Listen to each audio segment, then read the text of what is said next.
Hello and welcome to another episode of Pyro Unleashed. Tune in weekly as Donnie and David discuss all things pyro, from the business aspect of the industry to technical tips and mesmerizing pyro designs.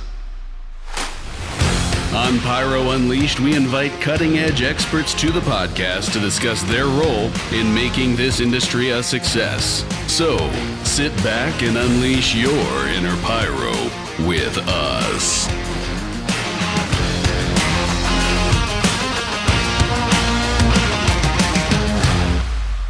Episode number 4. How are you doing, Donnie? Doing good. Number 4. We are rolling right along, aren't we? We are, yeah. Well, I think you have a message from our sponsor this week. Yeah, absolutely. Yeah, we got a sponsor here from Muxboard. Connect more e-matches in less time with Muxboard.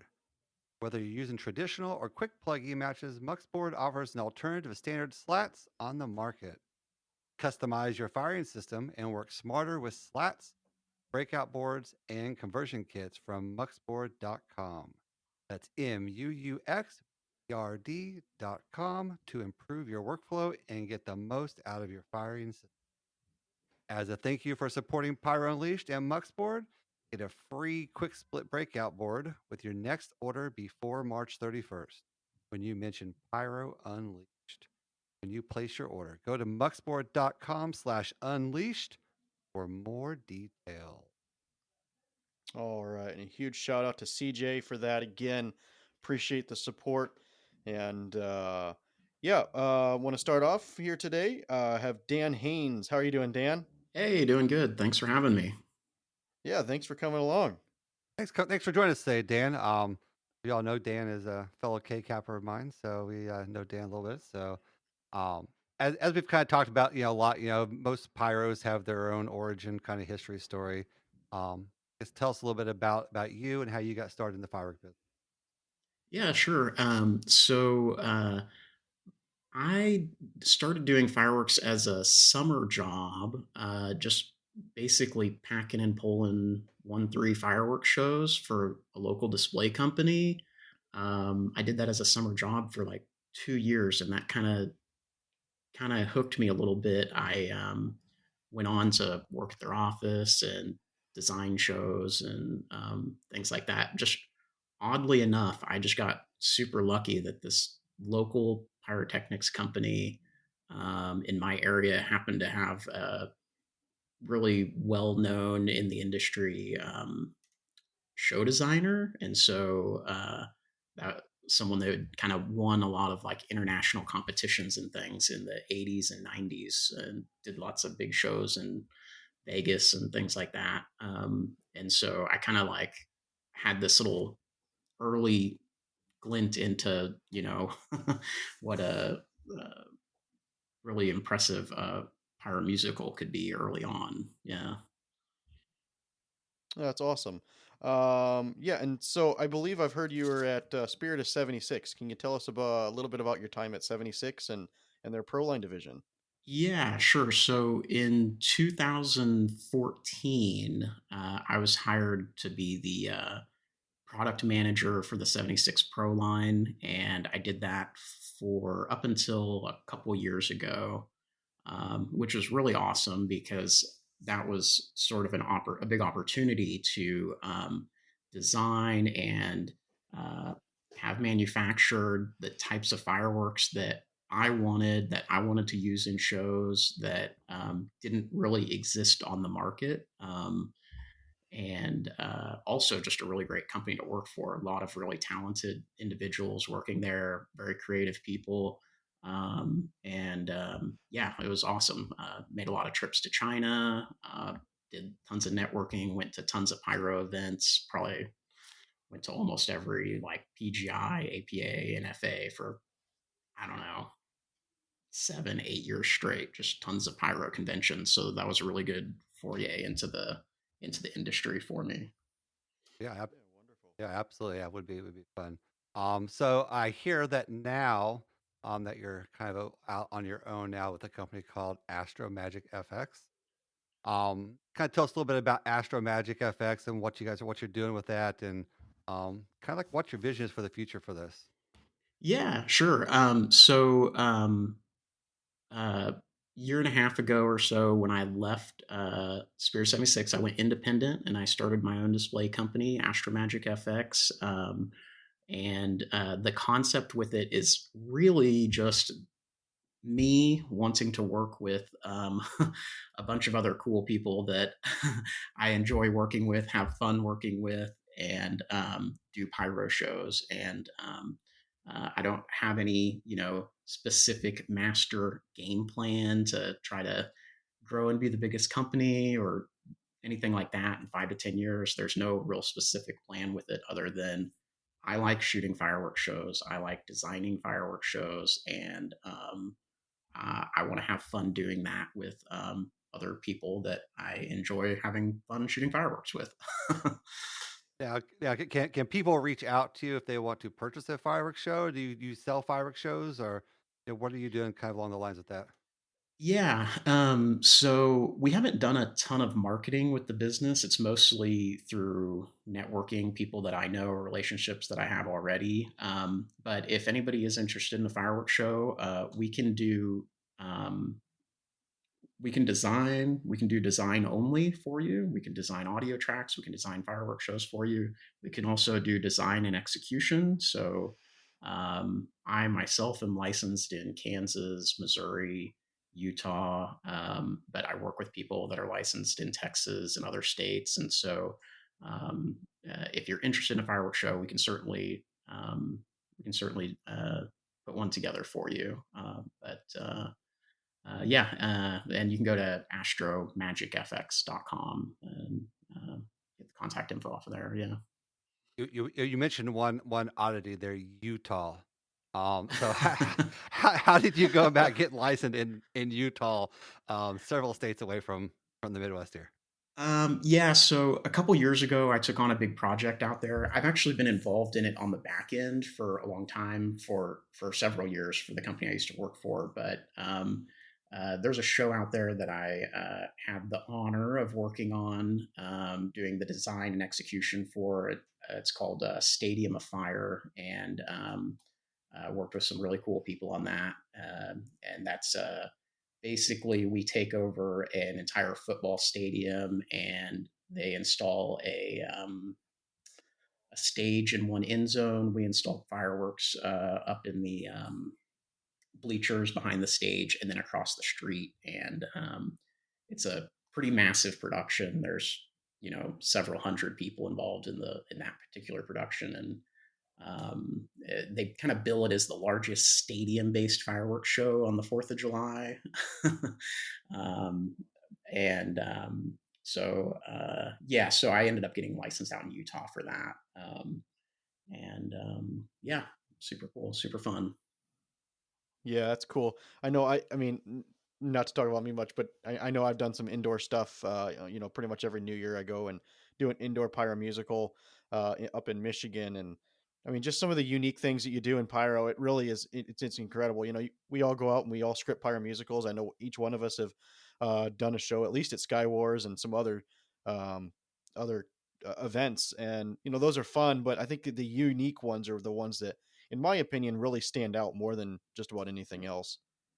Yeah, working in unique locations is something that I think, at least on the business side, I think there's a lot of people in the hobbyist industry or backyard industry that it's pretty easy to go out and do a show at a convention or something where you just have this wide Right. open space. But doing a show indoors or doing a show in a stadium, that's a whole nother level of expertise that it takes to pull something like that off. Even just like in our case, like in that show instance, like coordinating with live TV trucks and making sure our time codes being fed from a truck, 200 feet away, but then all of a sudden we had to get time code from another source to do live dancers and just coordinating all these little pieces. You get one shot, it's all Yeah. live. So when the time hits time to go, you got to be ready to go. And that's, I think that's something that, you kind of have to have a lot of experience to really nail that, you know. Yeah, and it's funny, because I know in fireworks shows, especially pyromusicals, um, if you go to a competition or whatever, usually you have a couple minutes that you can, oh no, my system's not ready, or this, that, or the other. I think Donnie, you experienced that last year at Sky Wars. Thank God we can just like say, okay, hold on, give us 5 minutes. But I mean, in your instance, there is no 5 minutes on that show. That's it. That's pretty unique. That's pretty cool. All right. So I see, in 21, I know you and I both did a show at Sky Wars together. I seen you did a lot of DMXing in that show, um, specifically flame effects. So can you tell us a little bit about the flame machines that you use and how people can go about purchasing those? Yeah, so in that show, we used two different flame machines. We used a Galaxis G Flame, which is a propane flame machine, really, really good machine made in Germany. And a buddy of mine is actually the distributor of those in the United States. So if anybody's interested in those, I'd be happy to pass his uh, contact me, and I'm happy to pass his information along. Wonderful. Yeah, that's great.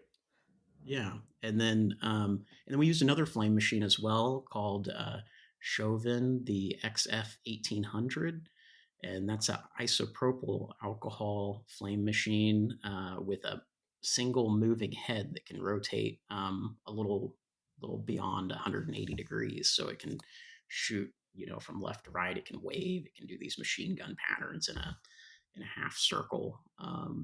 And and that's also a very good machine. It's made in China, but I've actually been working with that company recently, and I've set myself up as a dealer in the United States with Chauvin. And so, if you're interested in that kind of machine, I can also help you out with that directly. So, yeah. Awesome. And then along the lines, I mean, there's a lot of different brands of flame machines out there. There's some of the really cheap ones that I know I have some, and some other people have used those as well. What really makes the Chauvin ones, and even the G Flame ones, superior over some of these other cheaper Chinese ones that are being imported? I think the biggest thing is just having really, really good engineering on them. The G Flame being made by the Germans, they've really designed it to be super industrial, very redundant. Dual solenoid valves in series. All the valves are super solid. You don't have to worry about leaks and things like that. Um, so it's really just engineering, and I mean they are expensive too. That's a serious thing. But when you're putting them on tours or using them around the world and things like that, I think it's worth it to invest in the good equipment if you can.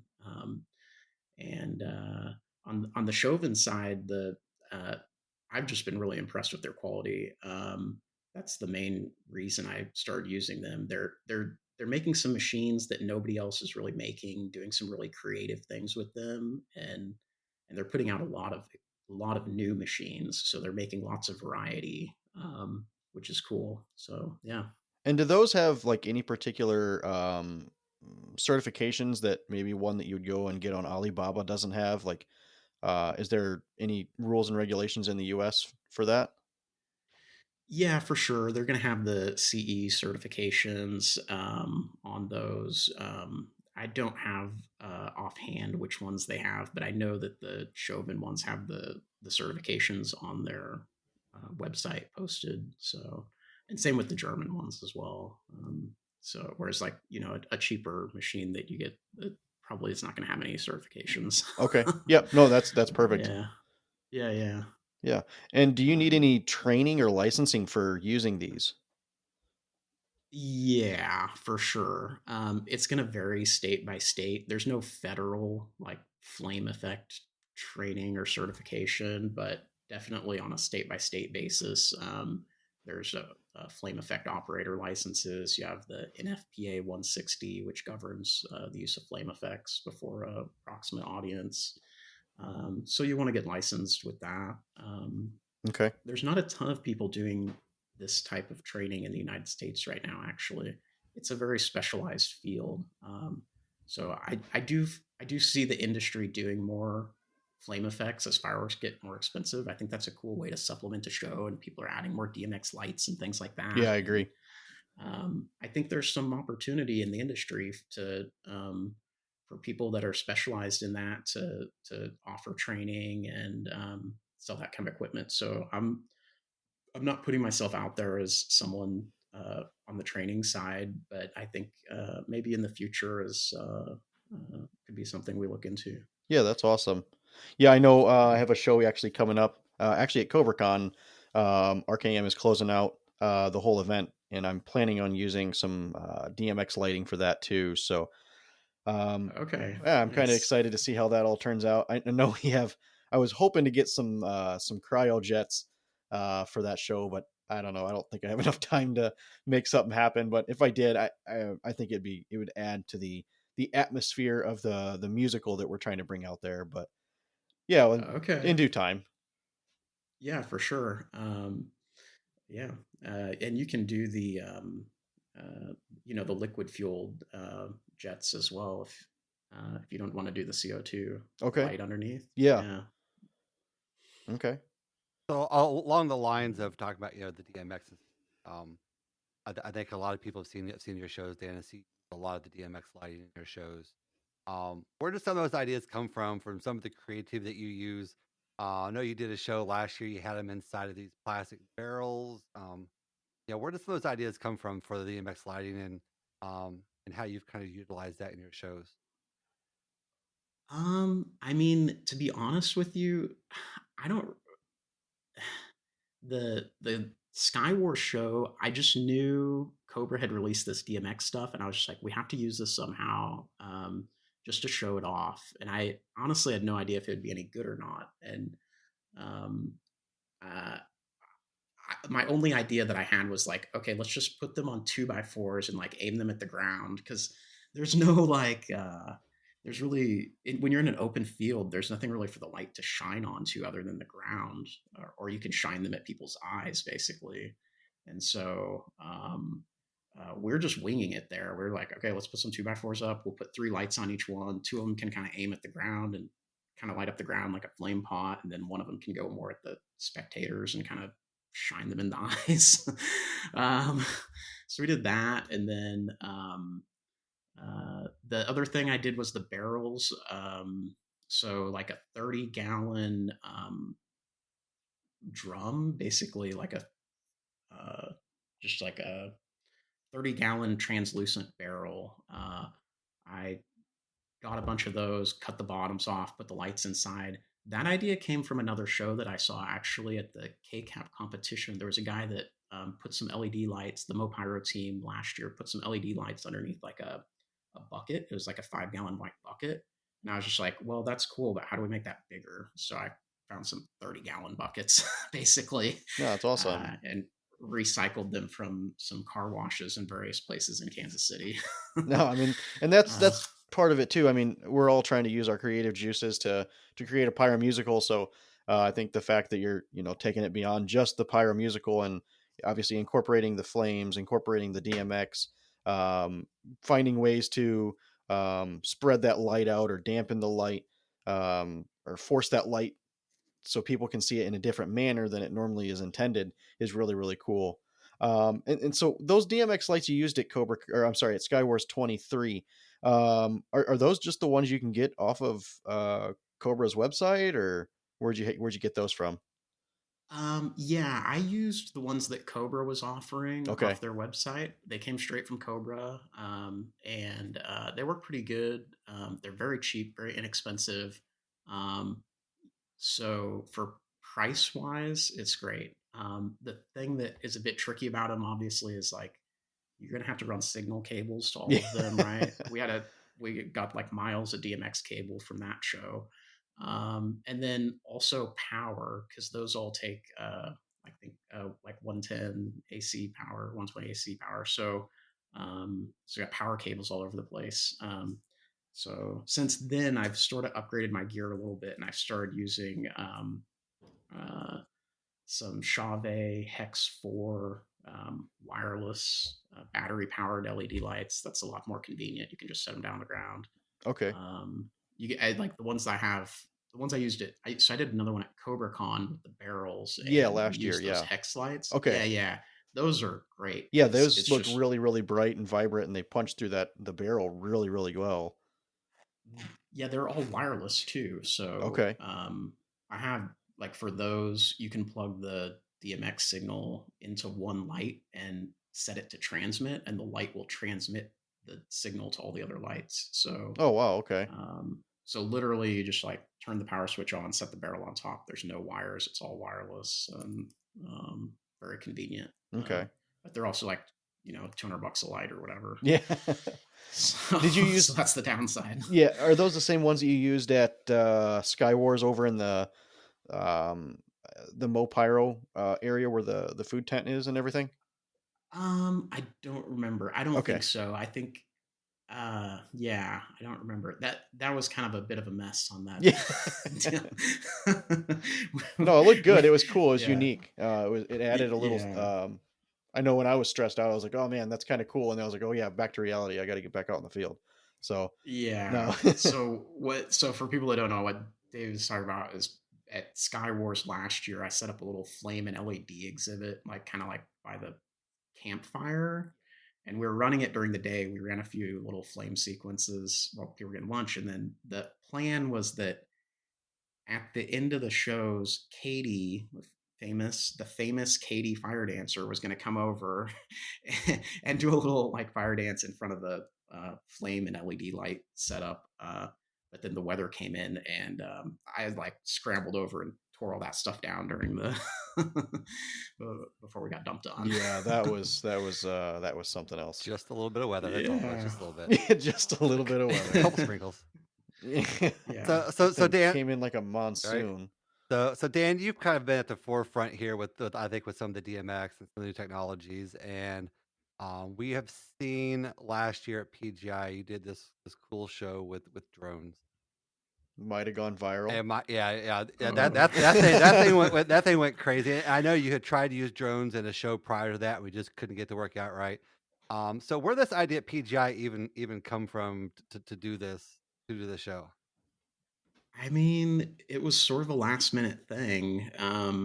We the drone company wanted to do something there. Spirit of 76 wanted to do something, and so I was contracted by 76 to design that show and set that up, and it all just came together really last minute. That's But awesome. it was a collaborative process between me and the drone people and a couple other people, and it was like, hey, what can we do? We had it. It was a really weird process. We had like 5 different things on the board. It's like, okay, we want to do like maybe something artificial intelligence related, and then we're like, what about a big robot head? And then they were like, what if the robot head is pieces, like separate segments, and it comes together and forms itself? And then someone was like, well, okay, and so can we like at some point during the conversation, I mean, we had like 3 or 4 different people on a Zoom call just storyboarding out random ideas, and at some point someone was like, we should make it like, if we had lasers, we could have it do like lasers, and that became the lasers from the eyes. And then someone was like, we don't need real lasers, actually. We have like 800 drones. We can just we can just have the drones preset into the lasers like path where the laser would go, and the drone lights can be the lasers. And we're like, you're genius. Okay, let's do that. So that turned into that, and then basically it morphed into me having like, I had this storyboard of a couple different image ideas, and then basically we had to do the music after that. So then I'm like watching Terminator movies and like looking up like Terminator like soundtracks and stuff like that, and basically had to build the soundtrack kind of around our The idea. storyboarded ideas for what the drones were going to do. Yeah. So it was interesting. Yeah, and like that was a crazy show too, because we actually were editing the soundtrack like I was editing the soundtrack the night before in the hotel room. So Wow. We were we were out yeah. there. We were out there helping Dan set up, and he's like scripting the show as we're setting up the show. It's like I gotta go finish scripting this show. You guys finish setting up. Yeah, yeah, that was a crazy one, Yeah. but I don't know. Sometimes those are the most fun too when they're challenging like that. So Yeah. it was really cool. The night before the show, we got the other thing was the drone guys. There was one gal that did all the simulations, and she had just come back from a big project in Germany for a metal festival, and she just started the drone simulation like maybe the week of the show. That's what Wow. it seemed like.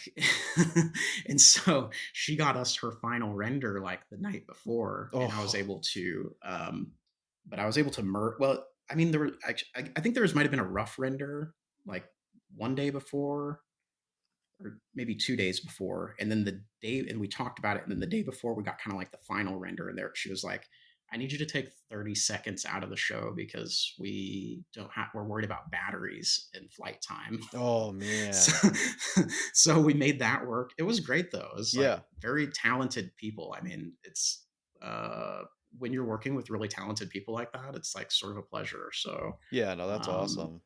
yeah. So, where do you see uh drone usage going in the future? Like, do you have any more plans with it? Um, like coming up in the near future or Yeah, I mean, I'd like to buy my own fleet. I okay. just need about Yeah, $250,000, I they're think, kind of cheap. to get started, really. Yeah, exactly. So I do want to do more stuff with drones. I'm personally not in a position to invest in a fleet right now, but I'm interested in working with people that either have a fleet or are interested in purchasing a fleet, or just doing fireworks with a fleet that they have already on the Yeah. fireworks side. Yeah, shameless I think it's plug going to be, if you know yeah. somebody with the drones and they want to shoot fireworks with them, Dan's the man. Yeah, I've got ideas. I've got Okay. ideas. Yeah, I'll we've say got some that. ideas. Yeah, So we'll have yeah, to maybe talk after this. Yeah. yeah.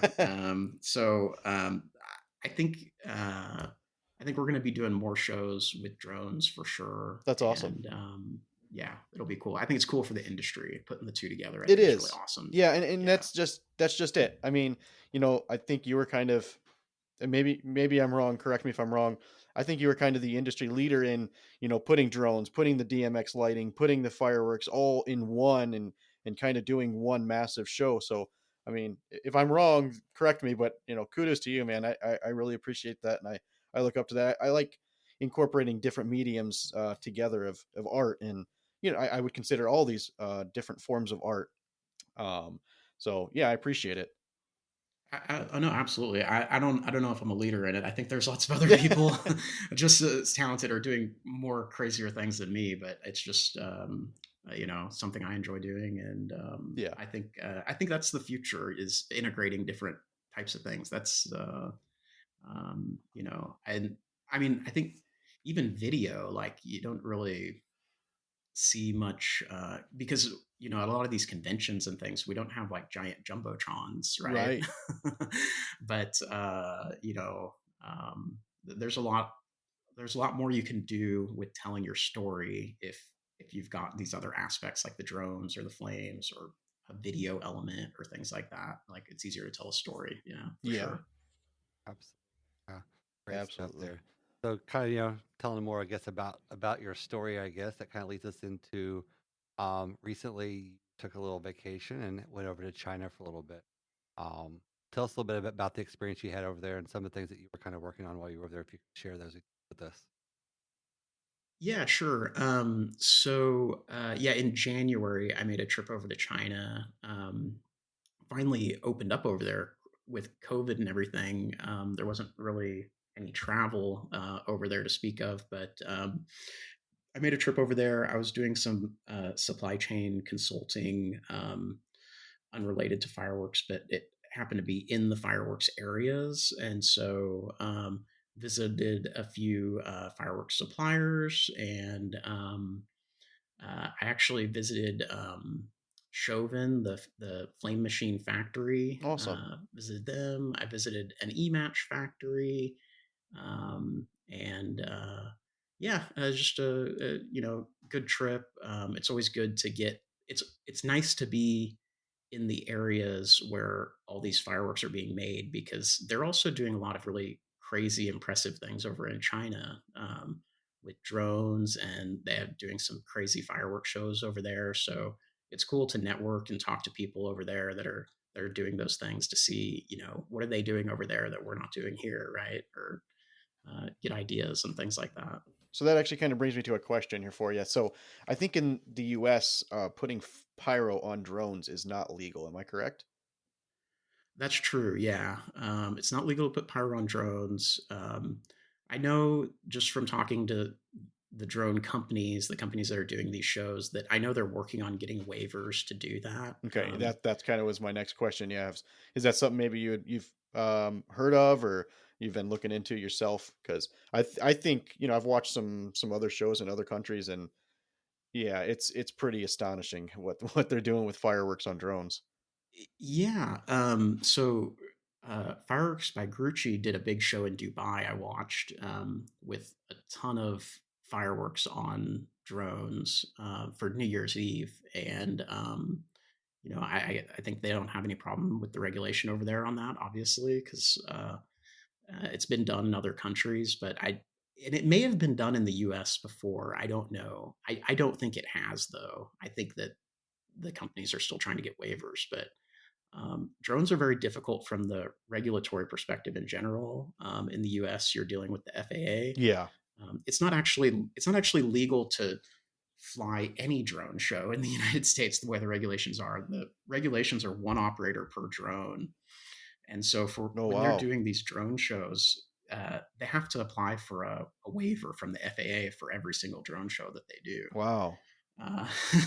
So on the drone side, there's a huge regulatory aspect to it that anyone that's looking to get into that should be aware. It's not so easy. It's not like, I think, fireworks, where we have really pretty well established regulations and permit processes with fire marshals and things like that. It's generally places have seen fireworks before, and there's a process to do a fireworks show in most places. But with the drone show, it's a bit more difficult, right? With the airspace and then the FAA. Yeah. I mean, one good thing is you do have it's done on the federal side, so at least you're dealing with more or less one jurisdiction instead of like lots of different jurisdictions. So if you have a good reputation and good engineering and things like that, you can do it. That's how they're doing it now. Okay. Yeah. So back to China. Do you have any new updates from China around the fireworks, or anything good coming out of anything in China with fireworks, or? Nothing specifically, really. I wasn't really there on too much fireworks business, to be honest with you. But just from talking to some of the fireworks suppliers, I know the big thing that they're talking about right now is the Chinese domestic market. Yeah. The fireworks consumer in China has the consumer consumption in China has increased dramatically. Their domestic market did really, really well this past year. And so that's taking up production time away from the export market. Right. They're just basically, China's making more fireworks for themselves. And that makes it more difficult for exporting. And so that's a challenge.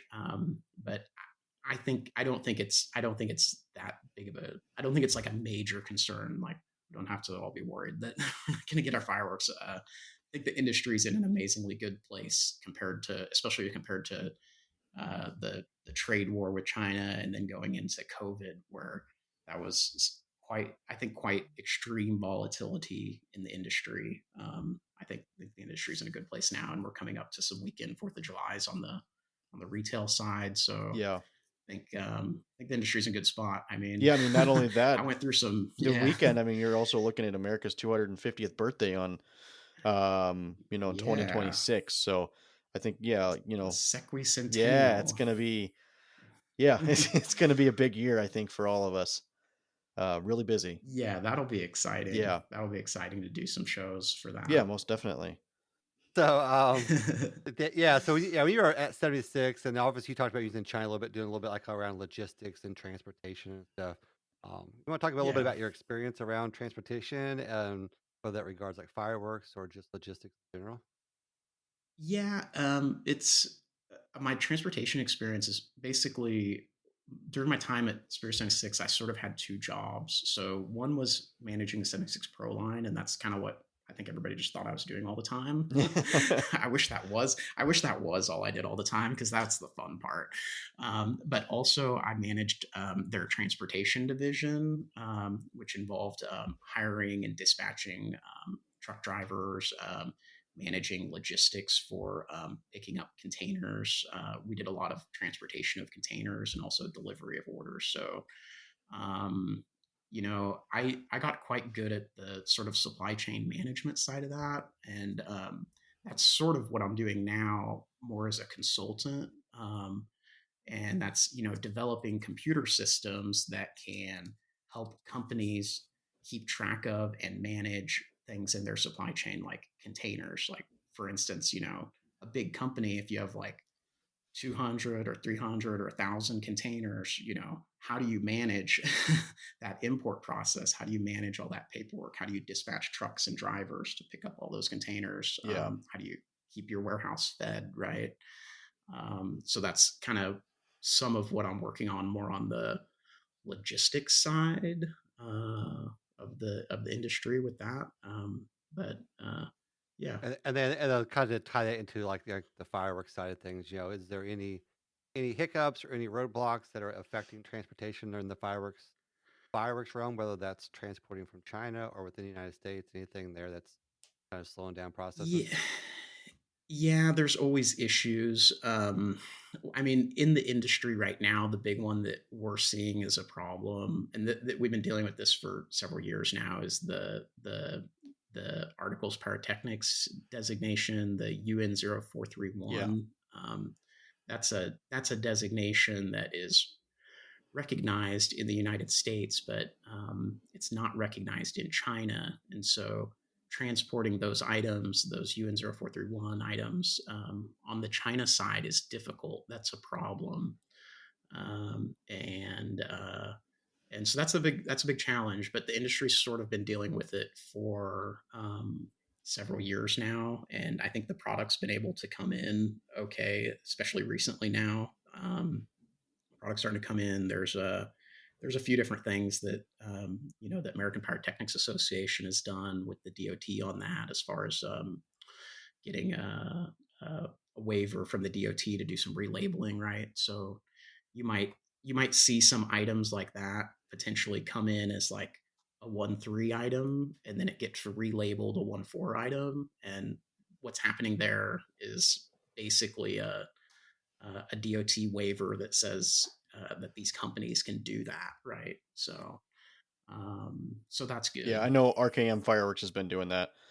We have that license for bringing in the Night Owl fireworks. And let me tell you, special. Yeah.